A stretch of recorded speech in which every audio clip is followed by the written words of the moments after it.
Hello students, I hope you're doing well. In 2 days, this essay is due. I spoke about it in a previous video, but here we go again.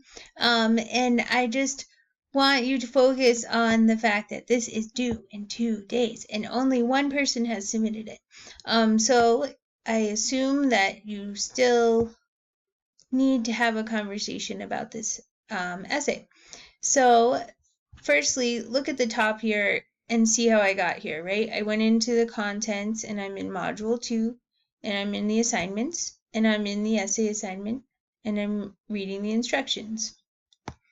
And then, I could bookmark this page and then it would appear in the bookmarks on the content table of contents. Okay, so the essay assignment is about these various topics related to disease in society. The purpose of this paper is to research the effects of disease on society, as well as the direction and successes and failures of past research related to your selected disease. Determine the scientific avenues that are currently being pursued. Choose one disease from the following group. So you can choose autism, HIV and AIDS, Lyme disease, or COVID-19. Obviously, we've been talking about these things in discussion, okay? So we've already laid a lot of groundwork, and you can use that to inform your essay.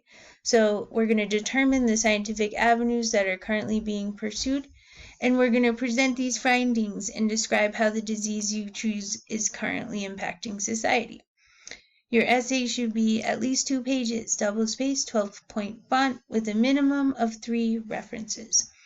So when you're thinking about citing sources, as I've mentioned before, proper APA, I'm never going to deduct points because your formatting is wrong, but I do expect there to be attribution, and any citation includes the author's last name, the year, or the author's names, the year of publication, the title of the publishing journal or magazine or website, if it's like a .gov website, for example. And then you're going to list that URL. And don't post the library search URL. You post the DOI or the direct link for the article.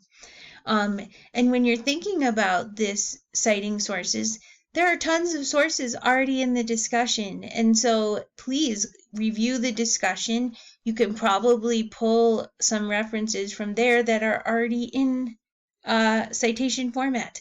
And you can already get a sense of what that paper is about by reading what your peers have written about it. And so here you have it, 2-page paper. If you, for example, got going on one of these topics in discussion, it's okay to use your own words again. So I'm telling you, you can copy your discussion post if like a couple paragraphs, if those discussion post paragraphs facilitate the development of the paper. So realize that you've already laid the groundwork for this. Don't freak out.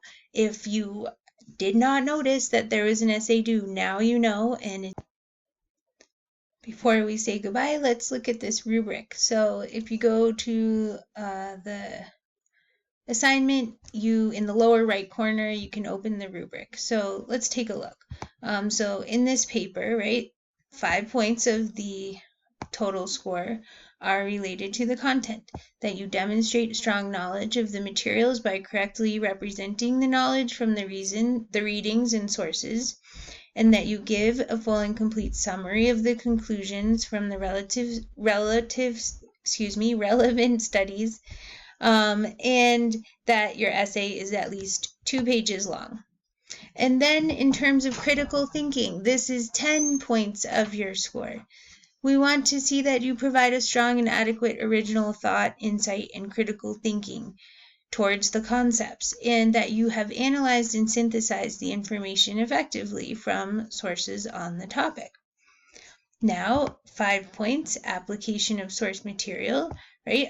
You can, the sources are well or adequately chosen to provide substance and perspective, and you can ascertain that based on what discussion has already occurred about references that already exist in the discussion, depending on which topic you choose.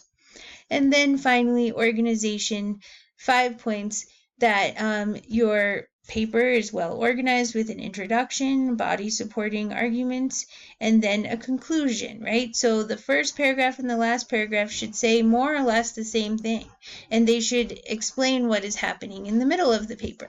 So it's a 5-paragraph essay type style, but they probably take about 7 to 9 paragraphs to make it to 2 pages.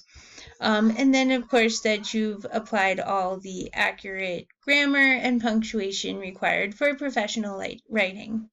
Let me know if